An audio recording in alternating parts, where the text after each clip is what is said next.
Hey everybody, Nerd Transformed here again, and today I'm reviewing the Transformers RID 2015 Warrior Class Strongarm.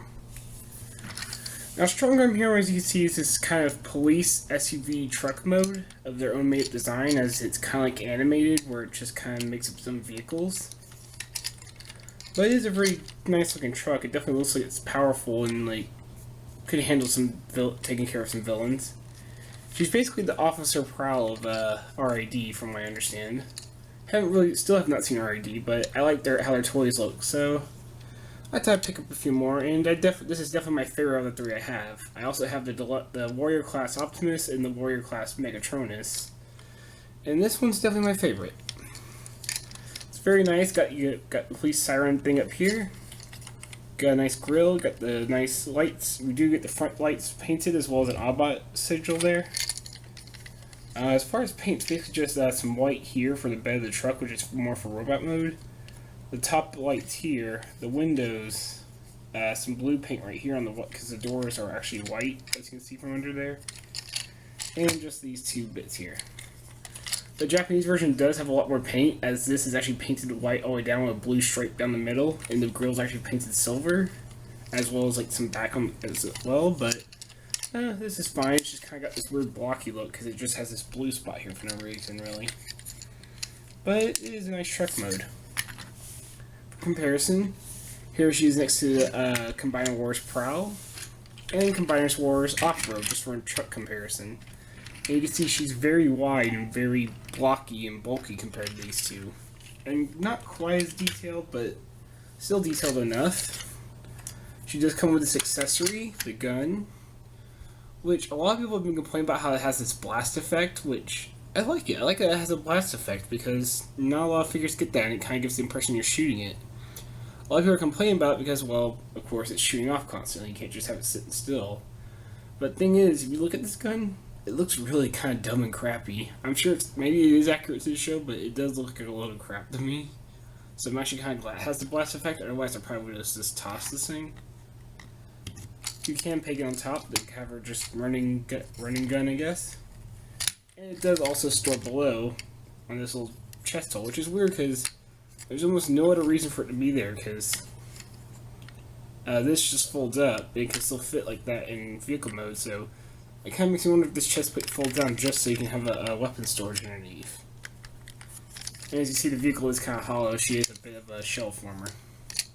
But yeah, it stores right down there, and there you go. Now you don't have to deal with it in its stupid gun design. So let's go ahead and unpeg that and start transforming her then.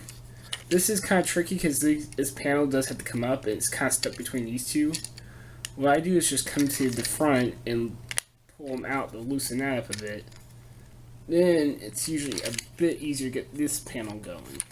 As you can see, this one's actually going the wrong way right now, but it can be kind of hard because you got interlocking tabs, this one on this side and one on this side, and they kind of get stuck on each other. Especially when you have this side also trying to get in the way as well. So there we go. You have her flying mode. No, not really. But you just pull these up, get out of the way.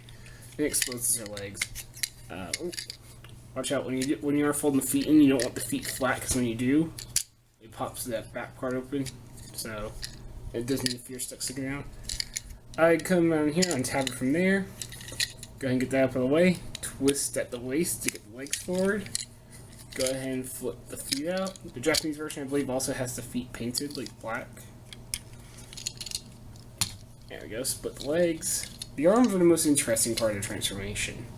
Come to the top, and just this whole white part that's connected to this blue part of the grill, just go ahead and grab it, and it all comes down. Bring it down that hinge, and you're going to have it go rotate around the wheel, on which actually the arm joints, split it.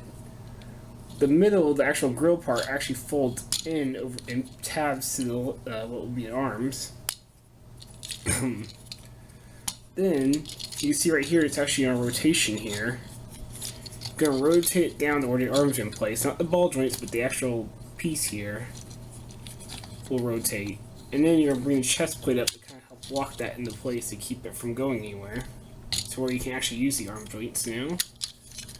And last but not least, you're going to come to the back, flip these panels back down, fold this whole piece up to kind of give her wings. Basically, it's just backpack kibble, we can call it wings for now. Backpack kibble. I can't speak today. And there is your warrior class Strongarm in her robot mode. Alright, here she is next to Combiner Wars Prowl.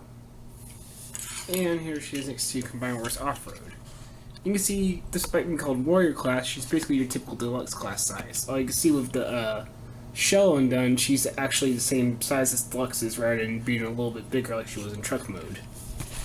But still, she fits in fine between these two, so I don't mind. Let's get them out of the way. This isn't a review, you guys get reviewed later. So here's Strongarm. I know for one thing, I don't watch the show, but the colors are not accurate at all from what I've seen. Like, she's supposed to have like a white face with just a couple of blue stripes and yellow crest. And she's also supposed to have some more paint on the chest and down the legs and such. I believe the Adventure version, which is the Takara version, fixes a lot of that, but yeah, she is missing a lot of the colors, but I think she looks fine as is. It's also kind of nice to see a female character that's big and bulky. Like, not just slender like every RC has been, basically. All the RCs and Chromias have always been like little slender transformers turning into motorcycles and sports cars. Here we have a big old pickup truck, or SUV, whatever you want to call it, a police truck. And yeah, she's got the bulk. She looks like she could kick some Decepticon butt. She looks like she could punch Megatron's lights out, so I kind of like the different look, just to give her a much more bulked up, bouncer kind of look. She still has the gun, of course, which she can put in her hand. And this is where I do like the blast effect, because you can get a lot of good poses using it. Actually make her look like she's shooting.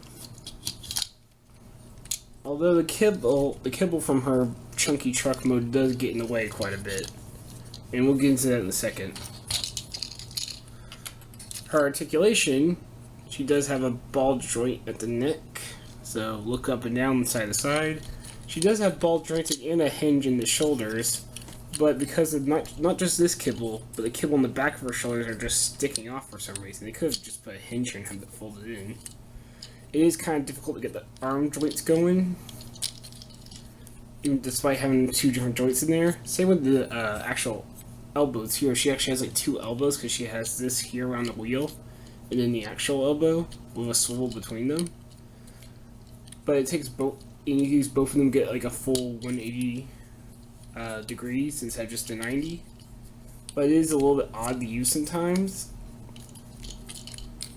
It can be kind of tricky, especially with this bumping into back here a lot.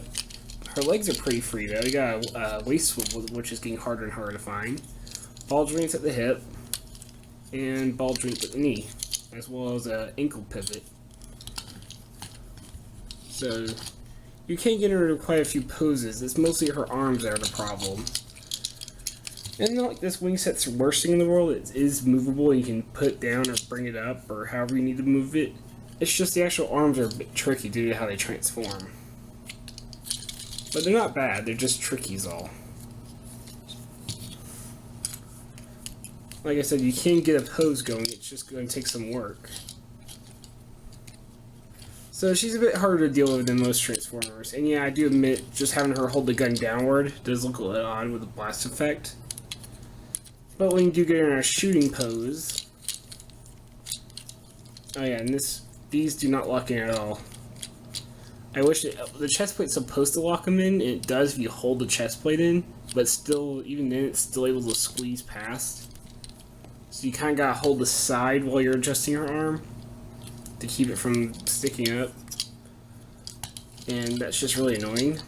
That's my complaint more than anything. Everybody else is complaining about kibble. I'm complaining about these shoulders here. These shoulders are just, they don't lock in. They needed a peg or something, some kind of slot that would click from the chest or around the sides or something. Just something to lock in those arms. And it's not like they're loose, they just don't have anything holding them in to where you can actually use the shoulder joints easily. And plus, this is a problem. Why do they leave this part sticking out where you can barely use your shoulders? And you can adjust this however you want. You can actually have this collapse in, take up less room, and free the shoulders up a bit. But I don't like having the kibble sticking out that far. And I don't know, I kind of like having the wing pack look better. especially if you take the gun and store it on the back. With the blast effect, it actually kind of gives her a look of like she's flying. Everybody's complaining about the blast effect, but if I remember correctly, a lot of the Transformers would come with missiles that were basically blast effects. Much like the classics Hot Rod, so I don't know. Overall, she's a decent figure, and she is a lot of fun. I really like her truck and her robot mode. Like I said, those shoulders really need to be fixed. I hope like later versions fix the shoulders, maybe the car version did. The kibble does bug me a little bit, but not quite as much, because it gets in the way, but it can be adjusted at least. These, there's not much you can do about it other than just hold the chest and hope it works. And I still hate this whole Autobot chip system. I still wish they just gave us a normal Autobot sticker, and then had like the package have the scanner. But what can you do? It's RID, it's weird, it's quirky, but it's interesting to say the least. So overall, I would recommend her. She is a very nice figure. So this has been Nerd Transformed. I hope you enjoyed this review, and I hope you had a nice day. Take care.